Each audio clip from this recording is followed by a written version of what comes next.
sign of old age when you have to change glasses.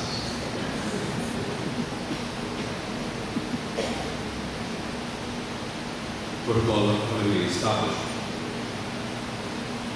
My brothers and sisters, I am deeply honored and delighted to have been invited to be with you here at St. Mary's Anglican Church to deliver the future address at your graduation exercises.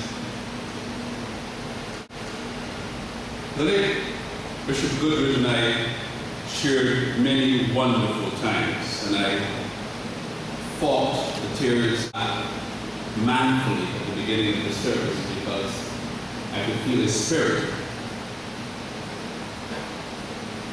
While I was deeply saddened that I entered seminary at Codrington just after he demitted office as principal, I was honored to have him as my philosophy lecturer at the University of the West Indies at Gay Hill. Americans are fond of asking, where were you when JFK got shot? Or Trinidadians ask, where were you when you got the sad news that Friday of Lord Kitchener's passing? In Barbados.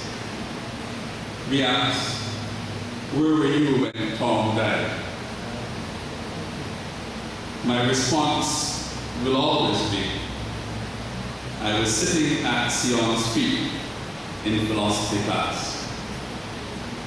Today, therefore, evokes many memories.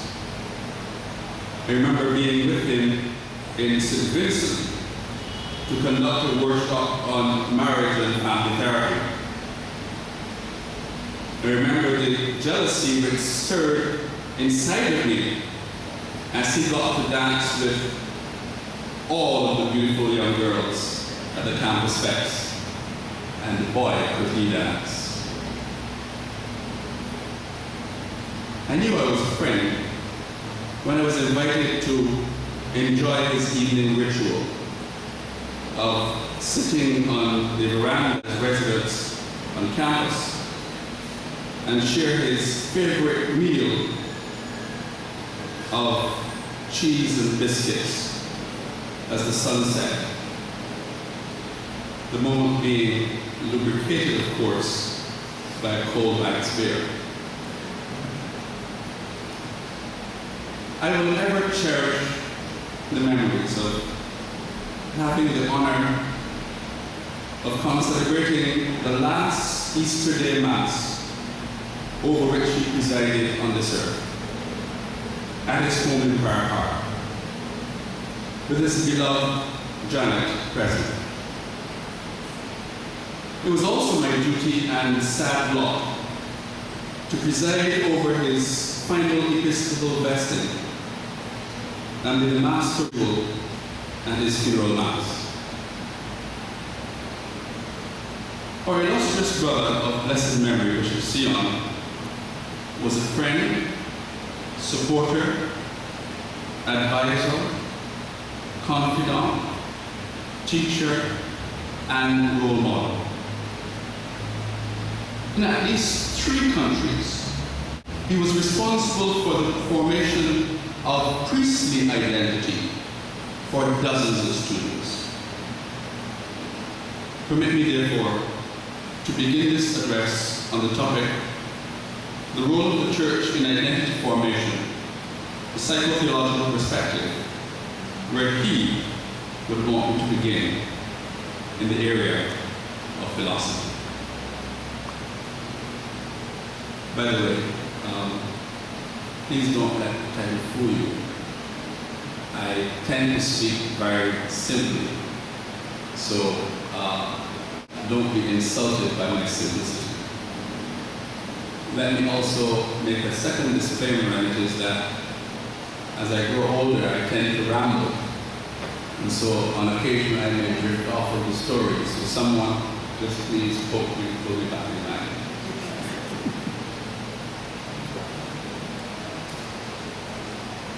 We cannot address the topic of the Church's role in identity formation without at least a cursory excursion into the realm of the philosophical underpinnings that have shaped Christian thought St. Augustine of Hippo, 4th century, of course, being heavily influenced by the teaching of Irenaeus, codified for us the doctrine of original sin. And I smiled as I looked at this because Irenaeus was influenced by Polycarp, and Polycarp was the nickname for Bishop Goodridge. Those who were very, very close to him called him Poly.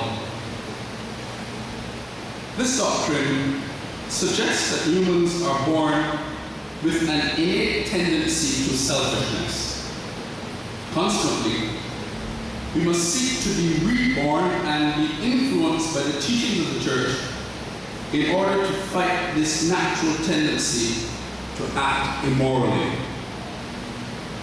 The result of our actions, whether goodness or sinfulness, is then the direct result of our capacity to be influenced by our sinful nature or our religious education. In contrast to this theory, the 17th century English philosopher and empiricist John Locke argued that the mind of a child or our religious education.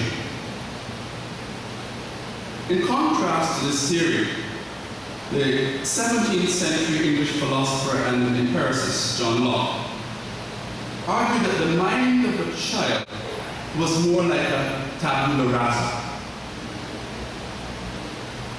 a blank slate. We do not come into this world with an innately sinful nature and need to be schooled, redeemed, and ransomed. All that we become and do is the product of our interactions with the world and the adults around us, especially parents. Young children can therefore be molded into the kind of person that parents and society want them to become.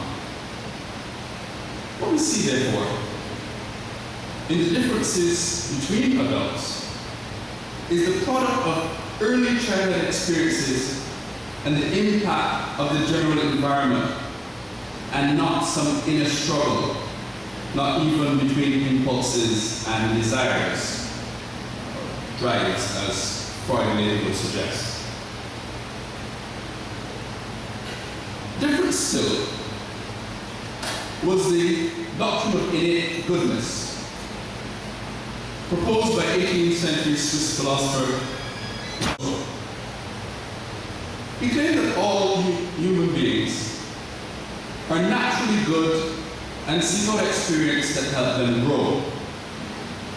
He further insisted that infants only needed nurturing and protection to reach their full human potential.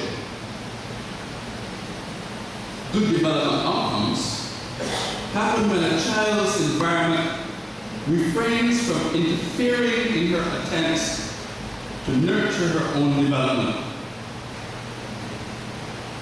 It can therefore be argued that both the innate goodness and original sin theories share a common understanding that development includes a struggle, one with internal urges, the other with external forces.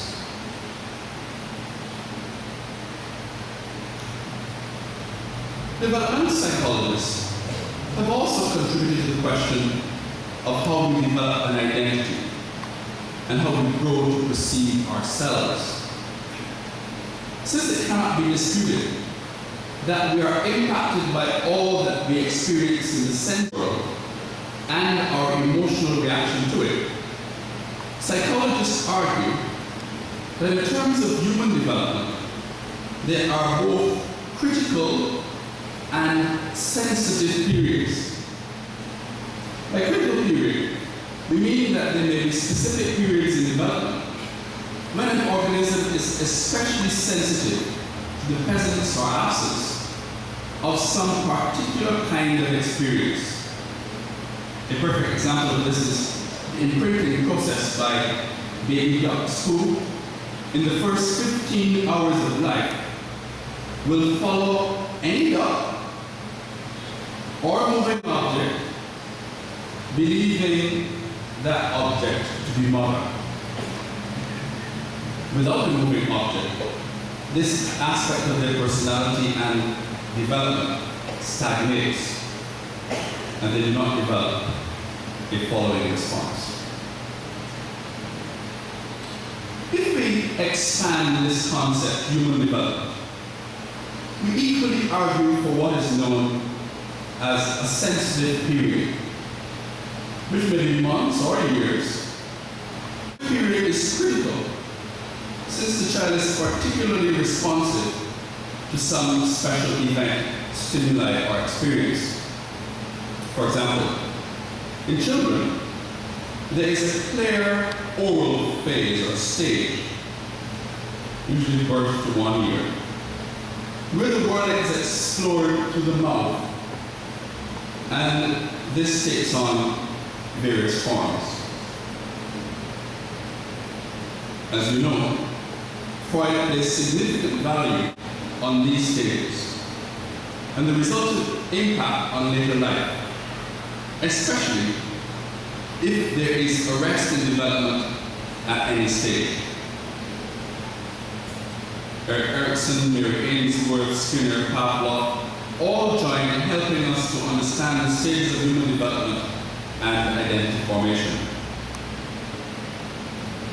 I would like to argue that the concept of sensitive periods extend beyond early childhood, and that throughout life we are given moments of transformation at both the biological and spiritual developmental processes. By this, I mean that who we are is always an unfolding process. I'm not unmindful that in classical developmental psychology, identity consolidation occurs quite early in life.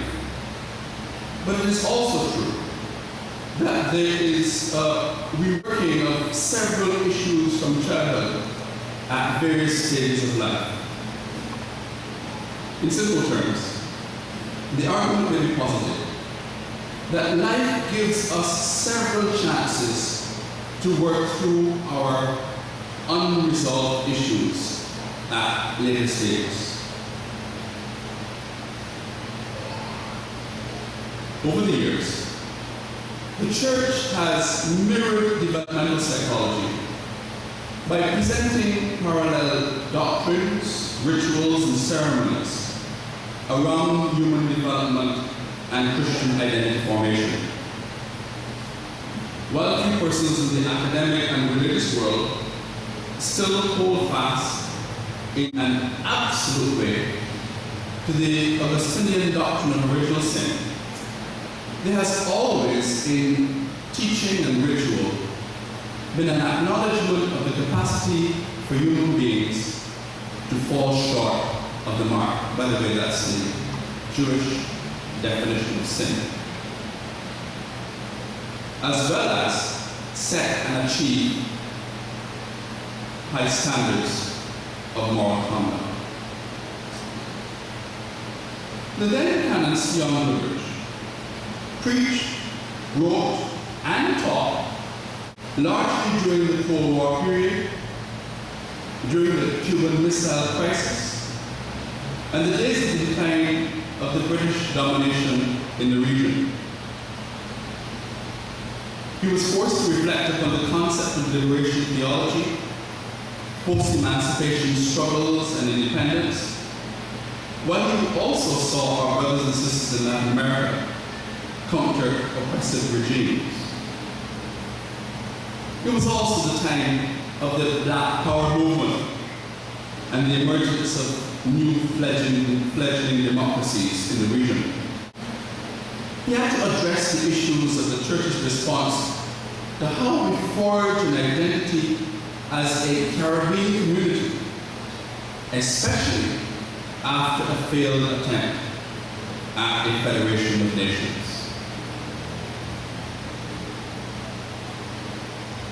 For those of you who are not into philosophy or psychology, I now move on to a theological reflection. In addressing readers about the social state of affairs, how men had become motivated by what he considered their own lusts, the writer of 2 Peter warns that the end is coming. There will be a cataclysmic event in which the entire social and material order will be completely erased. He then pronounced the following summary statement, followed immediately by a question.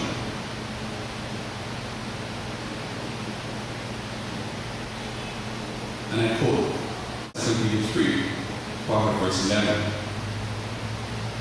Seeing then that all these things shall be dissolved, what manner of person ought ye to be? This is an extremely powerful statement. A clear us and them is implied, with an understanding that there should be no blurring of lines, but more importantly, a distinctiveness that should emerge based upon the understanding which Christians have of themselves and the time in which they live. The question, what kind of person ought he to be, must be asked in every generation and in every social context. While some fundamentals remain, the question is always culturally contextual and comes with an ethical imperative. Different times will place different demands upon how the Christian life is lived out. Those of us who live in the post-emancipation Caribbean have radically different challenges from those who lived through the mass migration period of the 1960s or the Grenadier Revolution of 1979. Each age demands the forging of an identity which is relevant to the context in which our faith is lived out. Permit me then to look at what are the challenges or crises of our time.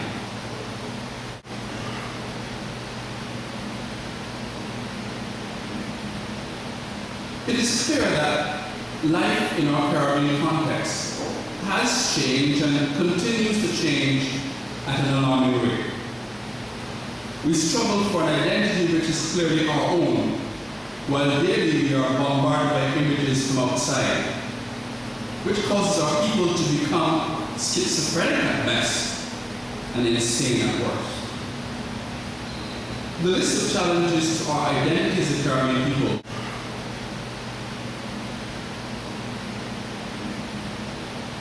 It is clear that life in our Caribbean context has changed and continues to change at an alarming rate. We struggle for an identity which is clearly our own, while daily we are bombarded by images from outside, which causes our people to become schizophrenic at best and insane at worst. The list of challenges to our identity as a Caribbean people touches every facet of our life. The church is not immune from this syndrome.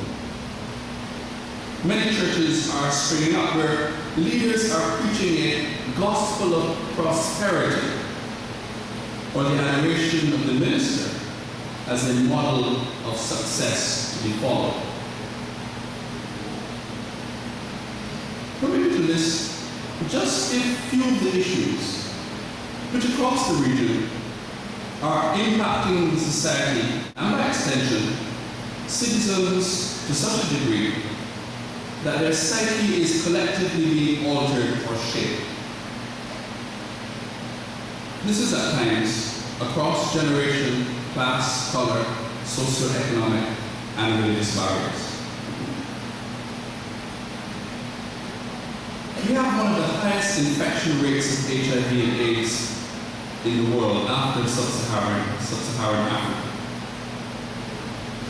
The messages in public service announcements and other educational efforts seem not to be stemming the tide of escalating annual infection numbers.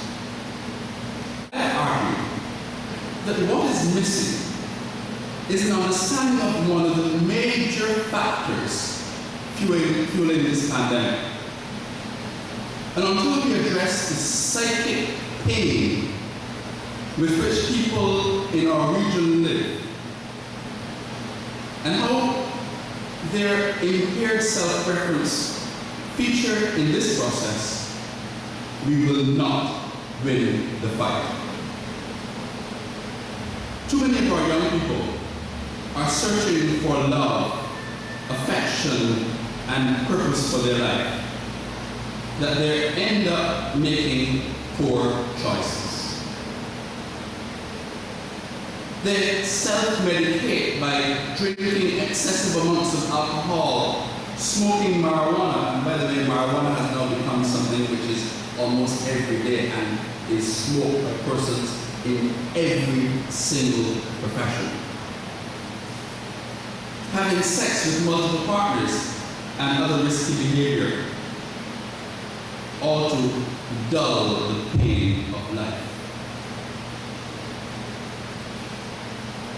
And by the way, we just ended Mental Health Week, and I was at one of our community colleges, and to hear one of our lecturers talk about how so many of our students are now cutting themselves so that they can feel something, that has become extremely alarming for us.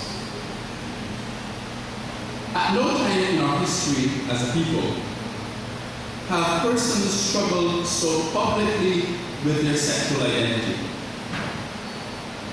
It is not uncommon for young people to say that there's nothing wrong with being gay. In some circles, it has become fashionable, and one is seen as modern and progressive to affirm lifestyle. The Gene Robinson affair acts as a painful reminder of how this issue has and continues to divide our church. It is also that persons who struggle with their sexual identity or have accepted their homosexuality are both within and without the faith community. The argument in some quarters is that all baptized Christians are both made in the image of Christ and are, by baptism, entitled to the fullness of the sacraments. To say this more clearly, nothing, not even sexual orientation, should bar any baptized Christian from the sacraments, including holy ordination. I turn on the violence. At the heart of our escalating violence at community and national levels is an identity crisis. People are looking for a sense of belonging and identity which is strong, courageous, powerful, and connected to someone whom they perceive to be successful. The gangs create for those vulnerable persons a supportive alternative family environment which for many meets their needs, such as a space to develop new friendships, trust, and brotherhood. We cannot effectively respond to the gang culture without understanding how the identity of its members is shaped and maintained. We will not make significant inroads into changing the lives and lifestyles of those persons until we can appreciate what is missing in our family life, thus making gang life a viable alternative. All persons have an innate desire to belong to an entity greater than themselves, and the gang culture provides this. We also see a challenge in our youth, because what we've done is to remove some of the developmental markers.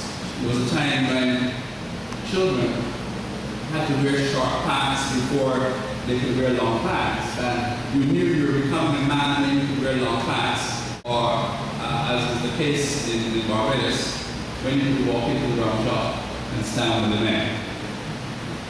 We've removed so many of the markers for development and declare adulthood and move from childhood to adulthood, that people are struggling for where that identity transition takes place. As yet, we have not significantly addressed the impact which criminal deportees have upon the violent crime or the rise of gang violence in our villages. However, at recent meetings of commissioners of police in our region, this topic features prominently on their agenda, but gets a cursory glance from meetings of regional heads of churches.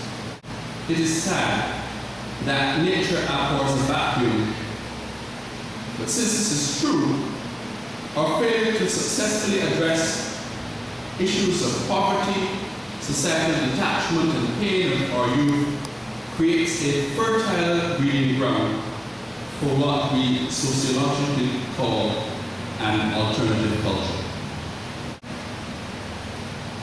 I turn then to either crisis or opportunity, depending on how you want to look at it, the church's response. In the sacrament of Holy Baptism, not only are we incorporated as a new member into the body of Christ, we are also simultaneously laying the foundation for Christian identity. Depending on the rite used, the priest says several things to the child. He says either in charismatic baptism, you are marked as a child, as Christ's own forever. In the old prayer book, we used to say, seeing that this child is now by baptism made a member of the Church of Christ, I seal you with the cross, the sign of faith. Do not be ashamed to confess the faith of Christ crucified, fight valiantly against all evil, and continue Christ's faithful soldier and servant unto the end of your life. That was not a statement about what people should do exclusively, but it was also a statement about who people were and to be incorporated into the identity of the child. Or in the new CPWI liturgy, we see this like, and walk as a child of light identity again. Both are clear identity statements which must be affirmed and lived out by that Christian in the community. In baptism, parents also have a critical or unique moment because they give the child the second most precious gift which they will ever give, that of a Christian name. Over time, we have passed through several phases in how this is done. I argued in my doctoral paper that in Barbados, we went through the Victorian era where children were given the names of the royals, hence the Charleses and the Elizabeths, coupled with good biblical names like Matthew and Mark. Then we went through the Black Power age in the 60s, and hence the emergence of the Malcolms, Walters, and Kwames. The next phase, the 70s to the 80s, was the African phase. And so strong African names were chosen like Jabari and here. This was quickly followed by an attempt at merging African and traditional names, and children were given one of each. The following stage, the 80s to the 90s, was an attempt, and an unsuccessful one at that, by parents to combine their names, or part thereof. Hence names like Kendra, coming from a combination of the father's name Ken and the mother's name Leandra.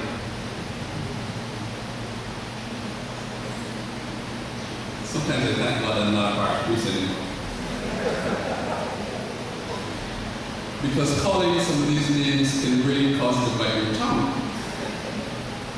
And I've had some painful experiences of how children get their names. In Barbados, we have this expression that people get an uncommon name. So no other child in the district must have that name.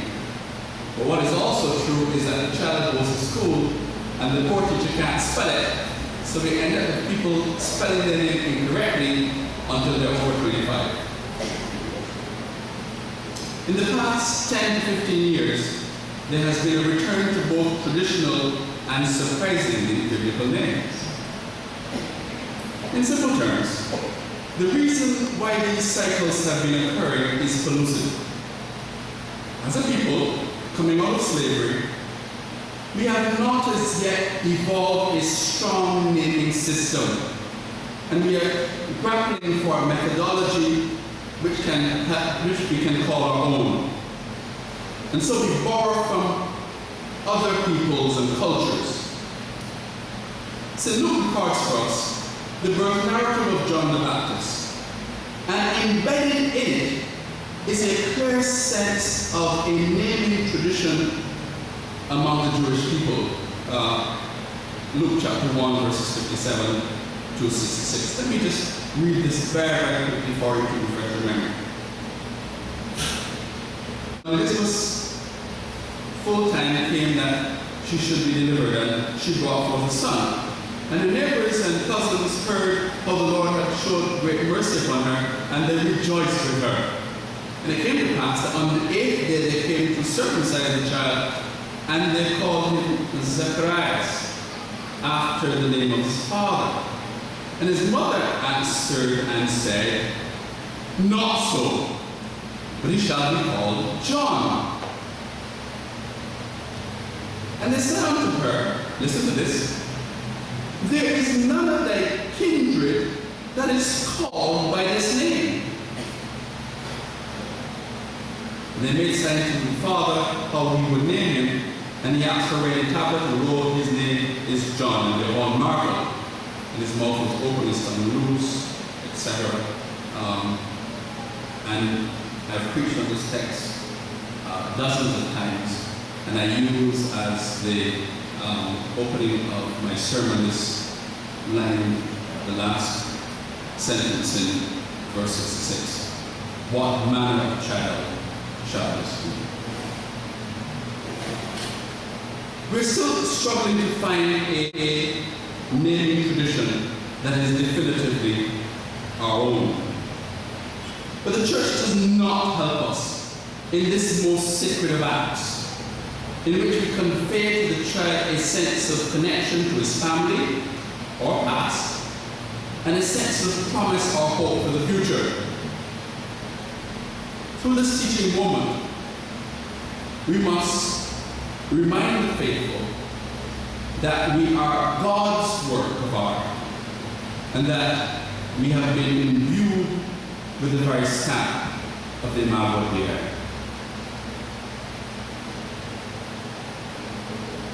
Across the region and in almost every church, pre-baptismal counseling is the most badly done and the most inconsistent aspect of all of our adult Christian education programs.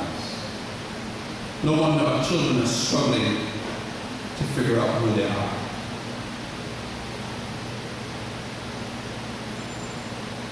The next issue is on family.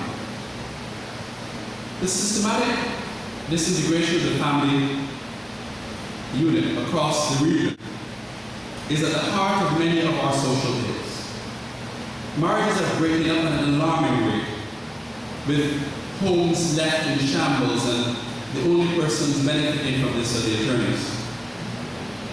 The emotional and spiritual pain associated with this phenomenon is deep and long-lasting.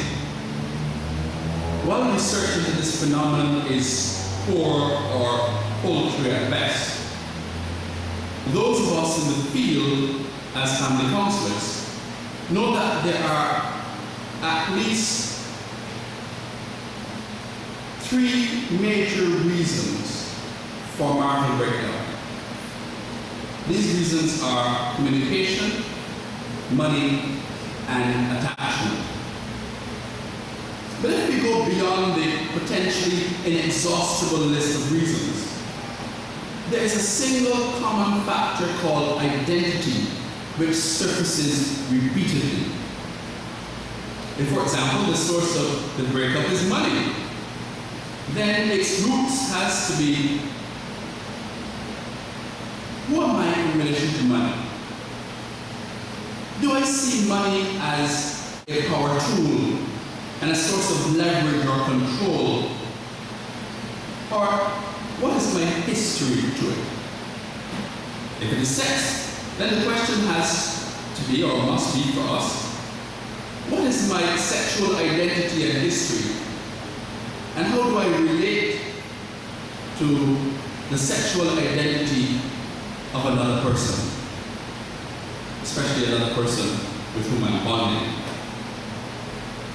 What are my sexual core needs, secrets, and unresolved issues?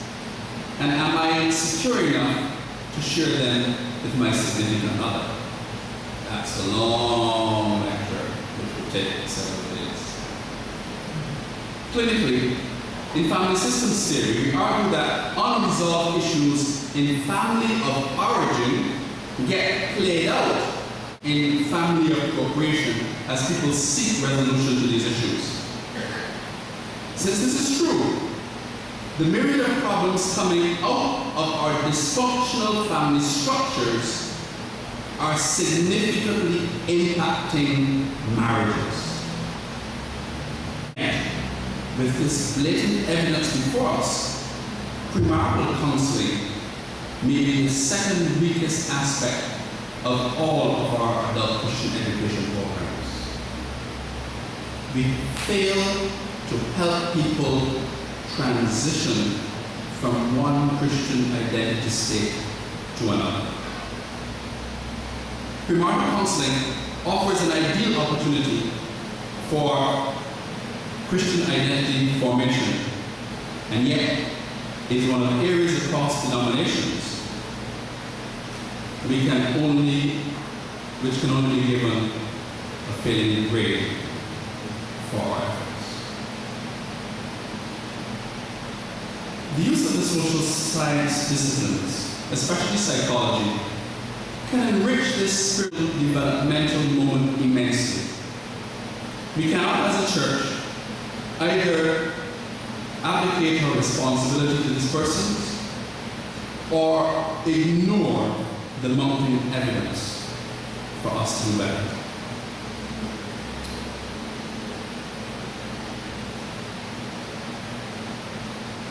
My conclusion. While it is unwise to exclusively live in the past, it is equally unwise to ignore it. The days of children coming back to Sunday school at 3 p.m. in the hot afternoon sun after having been at church in the morning are long gone. We've seen a decline in the numbers attending confirmation classes, youth group meetings, and church socials. We need new models of engaging our youth where they are and by the media which they interface most frequently. While, of course, ourselves recognizing the dangers therein. This is the age of technology, instant communication in short bursts, and strong group cohesion.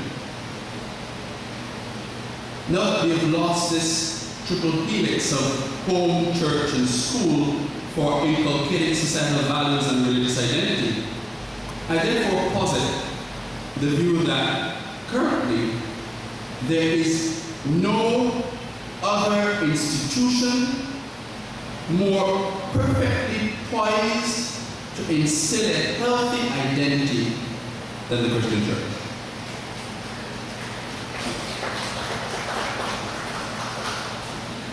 Facebook, Twitter, and other social media all have contributed to persons having a false sense of interpersonal connection and self-worth.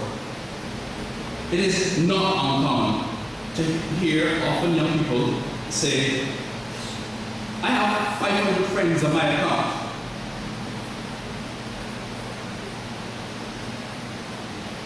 The church must reaffirm her core values and help unblur the distinction between the real and the virtual worlds.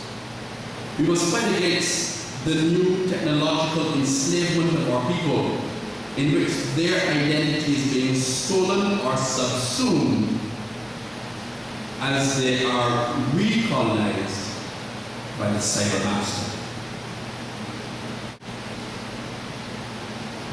You would hasten to note, and would have done so as I was speaking, that I've only focused on two sacraments as an effective response to the many challenges to our identity in this region. Time does not permit me to address the need for a reformation in our ecumenical identity, which is almost totally lost at the administrative level. There was no mention of the sacrament of Holy Confession or Penance, that most important mechanism for creating a clean slate and spiritual cleaning of house.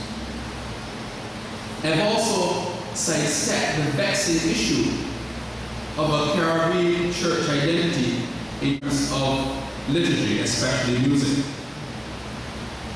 We need to create new and developmentally appropriate liturgies, especially rituals for sensitive periods in people's lives. I'm no longer a parish priest, but I realize that there has been a disconnect over time between the baptism service, or christening as it's called in some places in the church, and the christening party, which is done at home. The two are exclusive. And so I wrote a liturgy which was first done as a child born of a mother in one of our prisons was taken in by a Catholic family. And I wrote a liturgy called The Welcoming of a Child into a Christian Home. And it came out of some work which I did a couple of years ago on creation of a new liturgy, and that liturgy was called The Welcoming of a Firstborn Child into a Christian Home, using the Leviticus concept of the redemption of the firstborn. We also need a liturgy for the removal of rings. There's a liturgy to put one on, but there's no liturgy to take one off. A couple of years ago, I was at a certain church, and in the notices, the priest welcomed everyone, and he asked, anyone celebrating birthdays today? Or during the course of the weekend, one man stood up.